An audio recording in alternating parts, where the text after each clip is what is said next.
Bismillahirrahmanirrahim, salam alaikum wa rahmatullahi wa barakatuh. L'idée de cette vidéo, c'est de citer 12 pratiques et vous dire à chaque fois si elles annulent le jeûne ou non.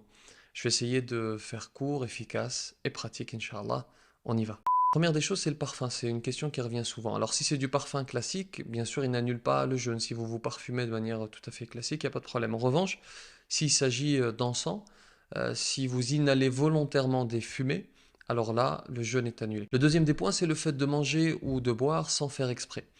Il y a un hadith à ce propos, un hadith du prophète sallallahu alayhi wa sallam dans lequel il nous explique que c'est Allah subhanahu wa ta'ala qui nous a abreuvés, qui nous a nourris. Alors là, dans ce cas, il faut poursuivre le jeûne. Il faut le poursuivre, mais pour l'école de l'imam Malik, il faut le rattraper. Donc vous poursuivez, le jeûne n'est pas invalidé, puisque vous ne l'avez pas fait exprès, on ne parle pas du fait de boire ou de manger volontairement. Là, le jeûne, bien sûr, est annulé lorsque c'est volontaire. En revanche, si ce n'est pas volontaire, vous poursuivez et par la suite vous rattrapez tout de même et Allah subhanahu wa ta'ala vous récompensera. Troisième des points, le dentifrice. Est-ce que je peux me brosser les dents? La réponse est oui. Simplement, il faut faire attention à ne pas avaler ce dentifrice. Parce que sinon, le jeûne est invalide. Alors le mieux, c'est de ne pas prendre le risque. Mais si vous le faites soigneusement, avec précaution, alors vous pouvez le faire sans problème et le jeûne est toujours valide, Inch'Allah. Quatrième des points, ce sont les injections. Est-ce que je peux, pour une raison ou une autre, notamment des traitements, etc., est-ce que je peux prendre une injection? La réponse est oui, si ce n'est pas nutritif. S'il n'y a pas de nutriments dans l'injection. Si en revanche c'est nutritif, alors là, le jeûne est annulé. Cinquième des points, les gouttes dans les yeux, dans les oreilles, dans le nez.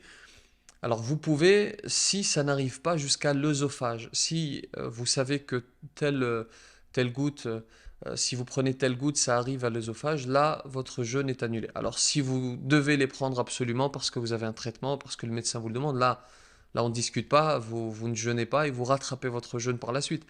Mais si vous jeûnez et que vous souhaitez, que ce n'est pas nécessaire, mais que c'est important et que vous êtes sûr que ces gouttes n'arrivent pas jusqu'à votre œsophage, alors vous pouvez les prendre, Inch'Allah. Le sixième des points, les rapports intimes. Bien sûr, les rapports intimes annulent le jeûne de manière très claire, de manière unanime. Alors là, il y a une petite précision à apporter. Donc là, on parle des rapports intimes complets. En revanche, s'il s'agit d'embrasser, s'il s'agit de caresser, là vous avez deux cas. S'il s'agit d'un acte banal que vous faites au quotidien pour dire au revoir par exemple, c'est-à-dire que vous n'avez pas pour but de susciter du plaisir, là il n'y a pas de problème. Si en revanche c'est une recherche de plaisir, c'est déconseillé parce que si vous allez trop loin et qu'un liquide sort, eh bien le jeûne est annulé. Septième des points, les vomissements. Alors il y a deux cas, le vomissement involontaire et le vomissement volontaire. L'involontaire, il n'annule pas le jeûne, et le volontaire, en revanche, il annule le jeûne. Huitième des points, les péchés. Le fait de commettre des péchés, de mentir, de calomnier, d'être injuste, etc. Cela n'annule pas votre jeûne. Et d'ailleurs, on entend parfois, lorsque certains commettent un péché, on leur dit va manger. Attention avec ce genre ce sont des rumeurs parce que ce n'est pas réel. C'est-à-dire que le fait de commettre un péché n'annule pas le jeûne. En revanche, bien sûr, la récompense est diminuée et il faut absolument éviter cela surtout pendant le mois de Ramadan, de manière générale, mais surtout pendant le mois de Ramadan. Neuvième des points, la prise de sang. Le fait de faire une prise de sang, la hijama ou de faire un don de sang. Ça n'annule pas le jeûne. Simplement, il faut faire attention parce que lorsqu'on jeûne, on est quelque peu affaibli. Et si, en plus de cela, on fait une prise de sang, on risque de s'affaiblir encore plus. Donc oui, c'est autorisé, ça n'annule pas le jeûne. Et Allah subhanahu wa ta'ala, bien sûr, met la baraka chez l'être humain lorsqu'il jeûne. Mais il faut faire attention à ne pas aller trop loin et à ne pas retirer trop de sang. Dixième des points, est-ce que celui qui ne prie pas, de manière générale, est-ce que lui, son jeûne est valide? Eh bien, pour la majorité des savants, pour 3 écoles sur 4, oui, celui qui ne prie pas reste musulman. Ce n'est pas moi qui parle, hein, ce sont 3 écoles sur 4, parce que parfois on a des justiciers sur Internet qui peut-être pensent en savoir plus sur l'islam que 3 écoles sur 4 ici en l'occurrence. Donc selon 3 écoles sur 4, celui qui ne prie pas reste musulman. Et donc comme il est musulman, il doit faire le jeûne, il doit jeûner le mois de Ramadan, et donc son jeûne, Inch'Allah, est valide. Et au lieu d'accabler cet homme ou cette femme qui souhaite jeûner, eh bien essayons de les encourager à jeûner, puis à faire la prière. Et à faire la prière, Inch'Allah, qu'Allah subhanahu wa ta'ala facilite. Et on précise tout de même que bien sûr, le fait de ne pas prier, c'est un acte grave, c'est un péché grave qu'il faut absolument délaisser.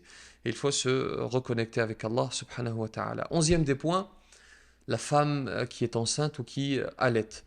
Alors le premier des cas, femme enceinte, si il y a un risque pour la femme ou un risque pour... si le médecin vous explique qu'il y a un risque, alors bien sûr, et il vaut mieux ne pas jeûner et ensuite vous rattraperez après le mois de Ramadan. Pour la femme qui allaite et pour laquelle il y a un risque ou qui risque d'être trop faible pour allaiter, eh bien, elle peut ne pas jeûner. Et ensuite, après le mois de Ramadan, elle rattrape. Et en plus de cela, elle nourrit un pauvre pour chaque jour qu'elle n'aura pas jeûné. 12e et dernier point, la maladie. Alors bien sûr, celui qui est malade ne jeûne pas et il rattrape plus tard. Il y a une précision à apporter, il y a un cas particulier, c'est la maladie chronique, ce qu'on appelle l'affection de longue durée, c'est-à-dire la maladie pour laquelle il y a peu d'espoir de guérison.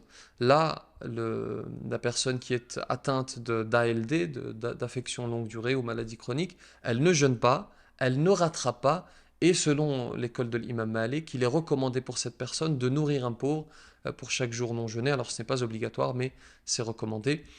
Je vous remercie pour votre attention. Vous pouvez partager cette vidéo si vous pensez que ça peut être utile.